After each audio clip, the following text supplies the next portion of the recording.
आपका सारथी।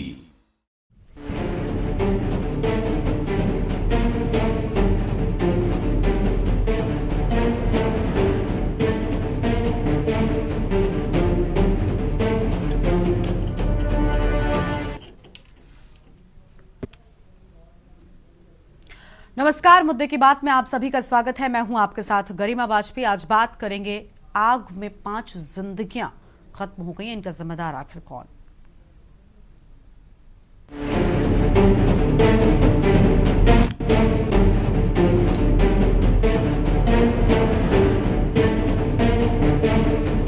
इमारत में आग पर पूरी तरह काबू पाने में करीब 7 घंटे लगे। रात 1:30 बजे लखनऊ से एसडीआरएफ की टीम भी पहुंच गई। इस अभियान में 70 से अधिक फायर फाइटर्स ने हिस्सा लिया।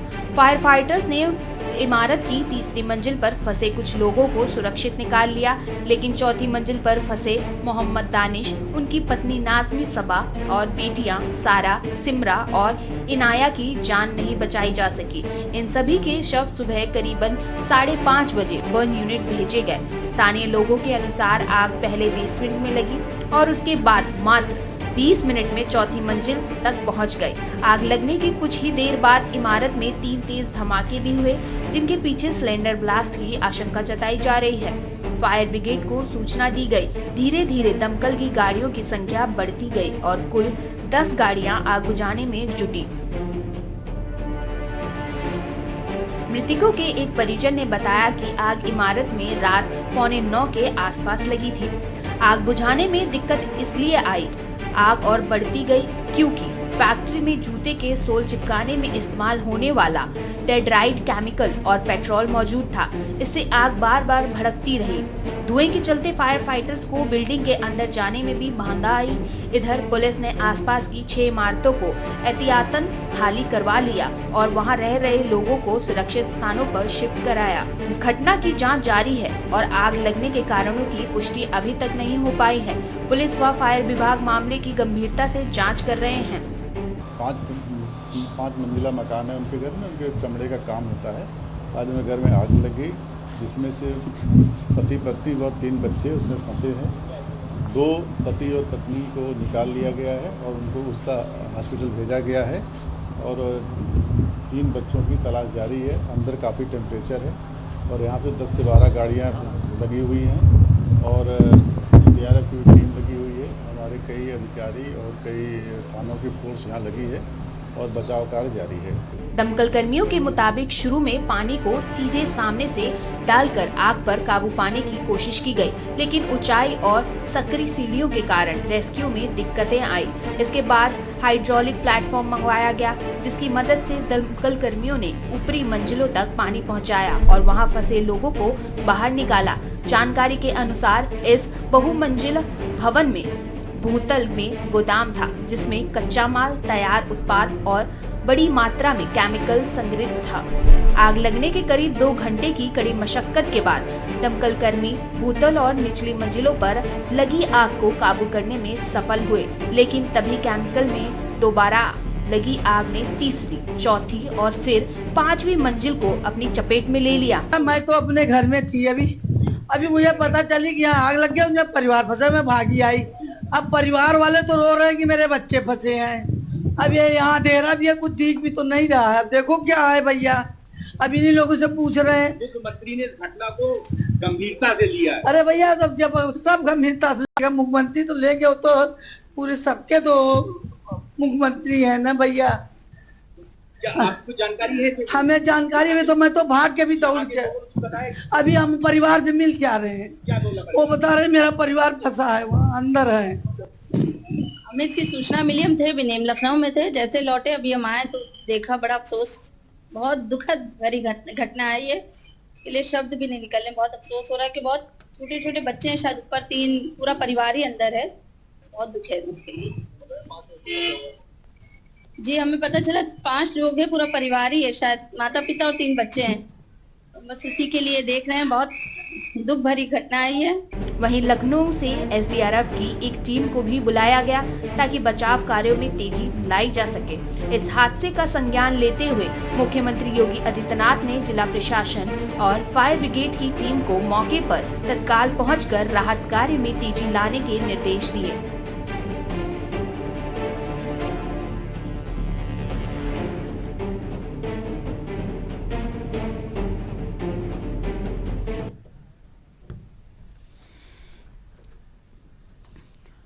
इसी मुद्दे पर आज हम विस्तार से करेंगे चर्चा। खास मेहमान हमारे साथ में जुड़ चुके हैं। सारिका गुप्ता कानपुर से हमारी संवाददाता हैं, संजय कटियार भाजपा के नेता हैं, मनीष शर्मा जी हैं समाजसेवी और आरटीआई एक्टिविस्ट हैं, साथ ही अनिल झा समाजवादी पार्टी के प्रवक्ता हैं।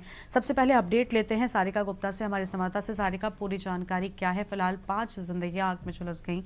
बताया जा रहा है कि बहुत भीषण स्थिति में सभी को बाहर निकाला गया है। पूरी जानकारी क्या अपडेट है आपके पास में? अनम्यूट सारिका, अनम्यूट कीजिए।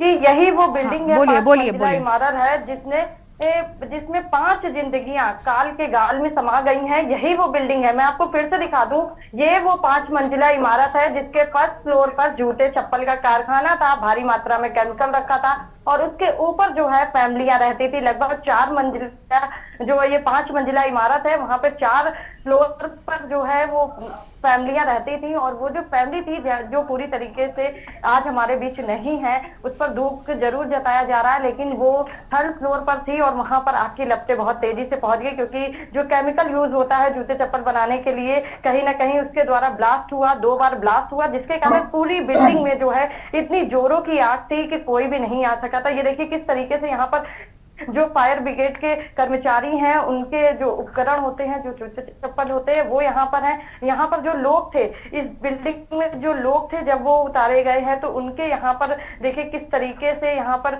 उनके वस्त्र हैं, जूते हैं, जो चप्पलें हैं, वो यहाँ पर जो कारखाना है जूता चप्पल का, वो सारा सामान जो है यहाँ पर बिखरा हुआ है। आग की जो लपटें हैं उनसे जो है ना पूरा क्षेत्र दहशत में आ गया है और अभी भी देखिए दमकल की जो गाड़ी है उसके द्वारा यहाँ पर पानी का छिड़काव किया जा रहा है क्योंकि 8 घंटे तक लगातार भारी मशक्कत की गई है आग को बुझाने के लिए। यहाँ पर शाम को सूचना आई थी करीब 8 और 9 बजे के बीच में। उसके बाद से दमकल की जो गाड़ियां हैं वो यहाँ पर मौके पर पहुंची थी। 1 दर्जन से अधिक जो है गाड़ियां यहाँ पर आई थी और देखिए अभी भी इस पूरे क्षेत्र को सील कर दिया गया है। जो दमकल कर्मचारी हैं, पुलिस कर्मचारी हैं, वो यहाँ पर मौके पर पहुंच गए हैं और अभी भी कहीं ना कहीं अंदर जो धुआं निकल रहा है सामान से, उसको बुझाने के लिए दमकल की गाड़ी आ चुकी है और पानी का छिड़काव फिर से किया जा रहा है। देखिए क्षेत्रीय लोग हैं वो भी बहुत ही परेशान हैं क्योंकि इतनी भीषण आग और कहीं ना कहीं इस आग की चपेट में एक पूरा परिवार जो है वो खत्म हो चुका है। और यहाँ पर देखिए चारों तरफ सन्नाटा है, बैरिकेडिंग लगा दी गई है ताकि लोग आवागमन ना कर सके। चारों तरफ सन्नाटा होने के कारण जो लोग हैं वो जरूर यहाँ पर दिखाई दे रहे होंगे क्योंकि कहीं ना कहीं एक दुख की घड़ी में लोग जो है आसपास के वो यहाँ पर है मौजूद हैं। कुछ परिजन हैं, हालांकि वो बात करने की स्थिति में नहीं है, लेकिन उनसे बात जरूर करेंगे अभी क्योंकि यहाँ पर दुख का माहौल है और ऐसे में जो प्रशासन है वो अभी भी लगा हुआ है, जद्दोजहद कर रहा है। जो अंदर आग है, आग के कारण जो राख है, जो सामान है, उसको निकाला जा रहा है और कहीं ना कहीं ये पता लगाया जा रहा है कि आग का कारण क्या रहा है। शॉर्ट सर्किट से बताया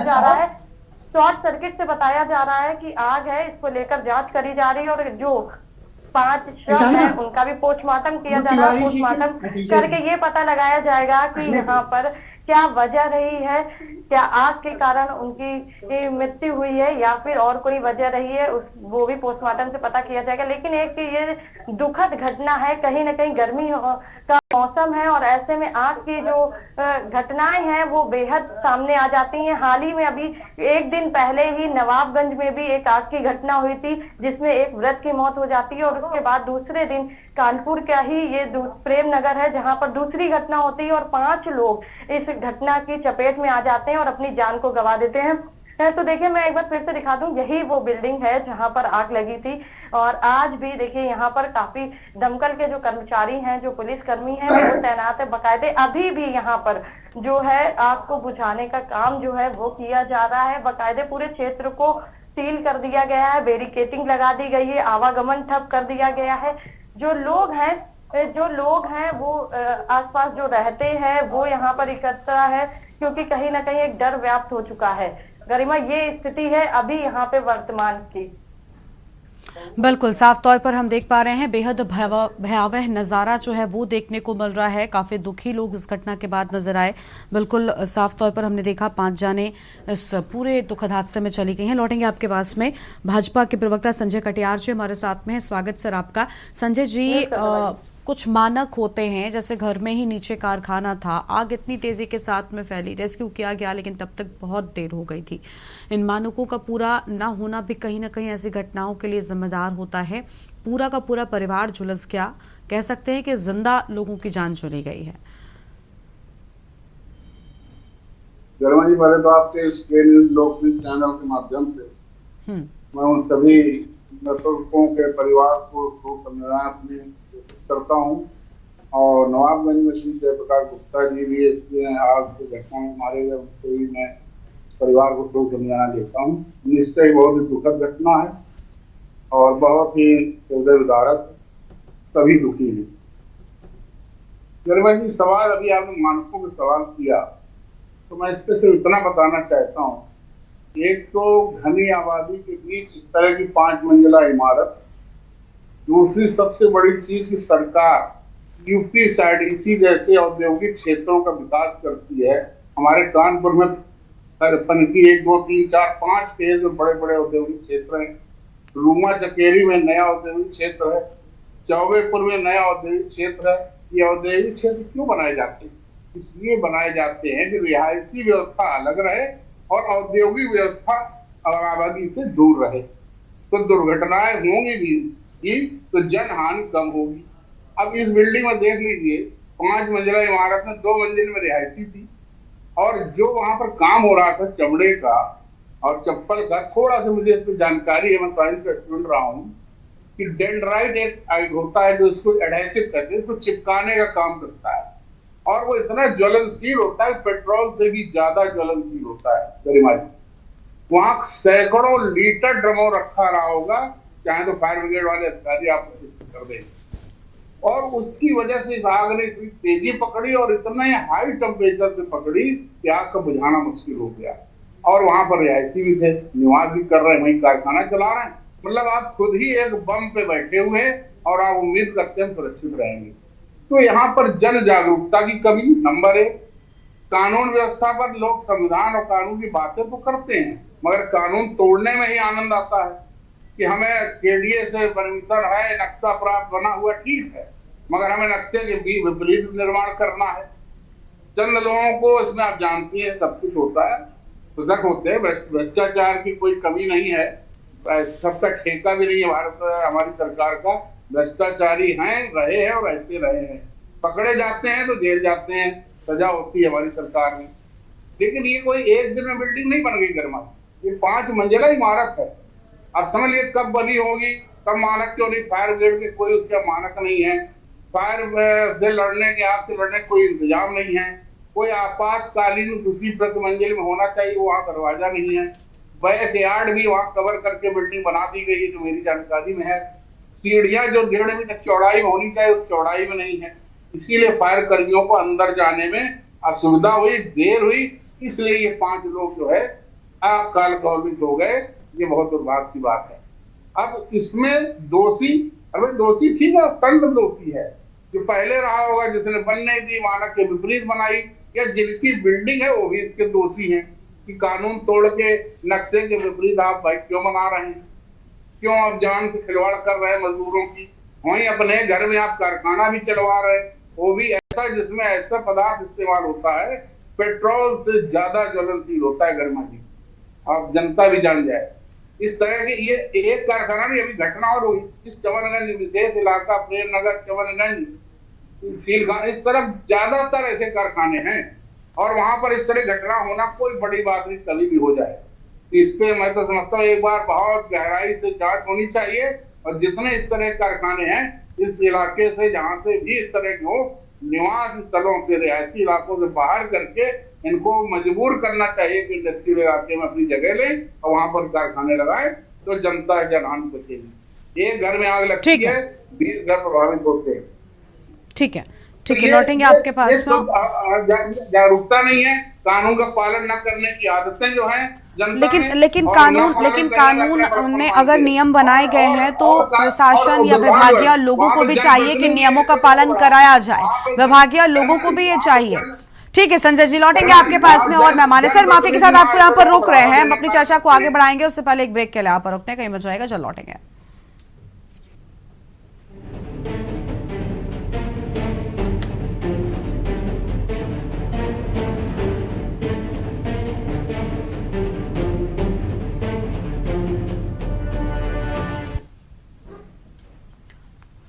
ब्रेक के बाद आप सभी का स्वागत है। हम चर्चा कर रहे हैं कानपुर की घटना को लेकर, खास मेहमान लगातार बने हुए हैं। अनिल झा जी का रुख कर लेते हैं, समाजवादी पार्टी के प्रवक्ता हैं। अनिल जी, ठीक है नियमों का पालन नहीं किया जाता, लेकिन नहीं लगता कि विभागीय लोगों को भी, प्रशासन को भी अपनी जिम्मेदारी निभानी चाहिए, और जो लोग ऐसी लापरवाही कर रहे हैं, जो नियमों का पालन नहीं कर रहे, उन पर ऐसी घटनाएं होने से पहले ही एक्शन लिया जाए, ताकि ऐसी घटनाएं ना हो जिसे सुनकर हर कोई परेशान हो जाता है। जी गरिमा जी, बिल्कुल आपने बिल्कुल सही कहा, और हम अभी अपने संजय भाई को भी सुन रहा था, उन्होंने भी काफी बारीकी से आपको इस बारे में अवगत कराया। दुर्भाग्य ये है कि इस तरह की घटना जब हो जाती है, फिर इस पर चर्चा आप जैसे चैनल मीडिया के माध्यम से किया जाता है, और हम जैसे लोग, चाहे पक्ष की पार्टी हो चाहे विपक्ष की पार्टी हो, इस पर चर्चा पर चर्चा अपना व्यू रखते हैं, लेकिन होता कुछ नहीं है धरातल पर। अब आज फिर हम लोग चर्चा कर रहे हैं, गलतियां इसमें साफ साफ दिख रही हैं किसकी है। गलतियां जिनकी बिल्डिंग है उनकी है, जो उसमें फैक्ट्री चला रहे थे उनकी है, जिसने भी इसका नक्शा पास किया उसकी है, जो फायर डिपार्टमेंट की जिसने एनओसी दिया उसकी है। ये 3-4 लोग साफ साफ दिख रहे हैं कि एक गुनहगार हैं। आज ये 5 जिंदगी जो चली गई हैं दुनिया से, उनके प्रति, उन परिवार के प्रति, लेकिन होगा क्या? कुछ नहीं। हमारे संजय भाई भी कह रहे थे भ्रष्टाचार है, बिल्कुल सही बात है, भ्रष्टाचार हमेशा से चलती आ रही है और आगे भी चलती रहेगी। पैसा दे के जो धन्ना सेठ लोग हैं, ये लोग एनओसी ले लेते हैं, और अधिकारी हमारे दे भी देते हैं, उसी तरह से पैसा लेके रफा दफा कर दिया जाएगा। तो जब तक इस तरह की घटना के बाद, पहले तो ऐसी कोई व्यवस्था होनी चाहिए, इस तरह की घटना घटे ही नहीं। लेकिन दुर्भाग्य से हम लोग जहां रहते हैं वहां पे ऐसी इंटेलिजेंस है नहीं। घटना होने के बाद, चाहे वो जिस तरह की घटना हो, घटना होने के बाद ही हम लोग इस पर चर्चा करते हैं, और जब वो नुकसान, क्षति हो चुका होता है, फिर उसके बावजूद भी हम लोग इस पे मनन नहीं करते हैं, कोई ऐसा कानून या ऐसा दंड नहीं देते हैं उन गुनहगारों को, जो फिर दोबारा इस तरह की चीजें होने से पहले उसकी रूहें कांपे और लोग सीख ले, ताकि जहां जो गलतियां, आज मैं वाकई में संजय भाई की बात से सहमत हूं कि आज शहर में ना जाने कितनी बिल्डिंगा, चाहे हॉस्पिटल हो चाहे होटल हो, कोई मानक पे नहीं है। पैसे दे के एनओसी ले लेके चीजें हैं, कहीं गाड़ियां जाने की जगह नहीं है, कहीं पार्किंग की नहीं है, कहीं पे फायर वालों की जाने की जगह नहीं है, लेकिन उसके बावजूद भी इस पे कड़ाई से नियम पालन नहीं होगा। इस घटना के बावजूद भी नहीं होगा, क्योंकि ये हिंदुस्तान है, जुगाड़ से काम चल जाता है। उत्तर प्रदेश है, हर स्टेट की लगभग उत्तर भारत में यही हाल है। तो मैं तो आपके चैनल के माध्यम से निवेदन करूंगा कानपुर के प्रशासन को और उत्तर प्रदेश के शासन को कि जितने भी संबंधित विभाग और मंत्रालय हैं, इसको संज्ञान में लें। इस तरह की जिंदगियां आगे चल के ना बर्बाद हो, ना जाए, किसी का परिवार जो है इस तरह से मर्माहत ना हो, उसके लिए कुछ ना कुछ कठोर कार्रवाई करने की जरूरत है। और उसमें फिर ये ना देखा जाए कि वो किस दल के नेता हैं, किस दल के मंत्री हैं, विधायक हैं, सांसद हैं, बिजनेसमैन हैं, या एक आम आदमी है। गलतियां होती है, वो किसी को इसलिए नहीं माफ किया जा सकता कि वो बड़े दल के नेता हैं या बड़े बिजनेसमैन हैं। उनको दंड देना चाहिए, और ऐसी दंड मिलना चाहिए कि आने वाले समय में इस तरह के काम, इस तरह की चीजें होने से पहले लोग अपने को सही कर लें, ताकि भविष्य में इस तरह की चीजें ना हो, वारदातें ना हो। ठीक है, लौटेंगे आपके पास में। हमारे साथ में मनीष शर्मा जी भी हैं, समाज सेवी हैं, आरटीआई एक्टिविस्ट है। मनीष जी, बहुत भयावह घटना है और हर कोई इस घटना को सुनकर दुखी है, हर किसी का मन। आग में 5 जिंदगियां जलकर राख हो गई, और जो हमने देखा वाकई बहुत परेशान कर देने वाली तस्वीरें हैं। आखिर क्यों नियमों का पालन लोग नहीं करते हैं? लोगों को भी सोचना चाहिए। अब देखिए, इतनी दुखद घटना सामने आई है कि हर कोई जनप्रतिनिधि भी परेशान है। सर्वप्रथम उस परिवार के प्रति संवेदना, न्यूज़ को धन्यवाद कि इतने गंभीर विषय पे इस चर्चा को बुलाया है। मगर गौर करिएगा ना, हमारा देश जहां चल रहा है, कहीं रिश्वत लेते पकड़े जाओ, रिश्वत देके छूट जाओ। बिल्कुल जो पूर्व में जो आवाज कही, जब तक दंड नहीं मिलेगा, व्यावसायिक गतिविधियां रिहायशी इलाकों में चल कैसे रही है, वो अफसर भी जिम्मेदार है। और अभी अफसरों पर कार्रवाई शुरू हो जाए, एक जगह शुरू हो जाए तो दूसरी जगह अपने आप सुधार होने लगेगा। मगर आज हम चर्चा कर रहे हैं, कल फिर कोई घटना होगी, फिर परसों चर्चा करेंगे। और जब व्यावसायिक गतिविधियों की रिहायशी इलाके में शिकायत भी की जाए ना, तो शिकायतकर्ता का नाम पहले पहुंच जाता है उस व्यक्ति के पास कि भैया आपकी शिकायत फलाने कर रहे हैं, जरा देख लीजिए, क्योंकि उन दोनों का कहीं ना कहीं गठबंधन होता है और रिश्वत ली हुई होती है। तो मैं कहना चाहूंगा, एक बार दंडित हो, अधिकारी भी हो, जिनका है वो भी दंडित हो, सारे लोग दंडित हो, तो व्यवस्थाओं में सुधार होगा और कस के सुधार होगा। नहीं तो ऐसी घटनाएं लगातार होती रहेंगी, क्योंकि आईएएस पीसीएस के पास कोई प्लान नहीं होता है। जब योजनाएं बचती हैं तो कहां पर बाजार होगी, कहां पर सब्जी मंडी होगी, कहां पर व्यावसायिक गतिविधियां होंगी, केडीए के अफसरों के पास भी कोई प्लान नहीं होता। बाद में लोग रहते हैं, अपनी सुविधा के अनुसार से व्यावसायिक गतिविधियां चलाते हैं और लोगों की जान जाती रहेगी। इसी तरीके से फायर ब्रिगेड की गाड़ियां नहीं पहुंच पाती अतिक्रमण की वजह से। जब गाड़ियां भी नहीं पहुंच पाती है तो सोचिए, 7 घंटे लगे, एक इमारत में आग लगी थी, 7 घंटे लग गए। ठीक है। और जरा सा अगल बगल भी पहुंची होती तो कितनी बड़ी जनहानि हो सकती थी। जयप्रकाश गुप्ता जी के यहाँ भी, वहां भी अगर सिलेंडर फटे होते। बिल्कुल, ये अपने आप में बड़ी बात है। और ये बहुत आपने ठीक बात कही कि देखिए, लोगों को ध्यान रखना चाहिए, क्योंकि उनकी जिम्मेदारी के बिना आप कुछ भी नहीं कर सकते। सबसे पहले आप खुद अपनी सुरक्षा के बारे में सोचिए। हम प्रशासन से, सरकार से या स्थानीय लोगों से ये जरूर कह सकते हैं कि नियमों का पालन कराया जाए, लेकिन आपको भी अपने बारे में सोचना चाहिए, अपने आसपास के लोगों के बारे में सोचना चाहिए। शुक्रिया सर आपका हमारे साथ जुड़ने के लिए। बाकी सभी मेहमानों का भी बहुत शुक्रिया हमारे चर्चा में आने के लिए। तो आग में 5 जिंदगियां जलकर खाक हो गईं और इसका जिम्मेदार कौन, ये अपने आप में बड़ा सवाल है। इस कार्यक्रम में इतना ही।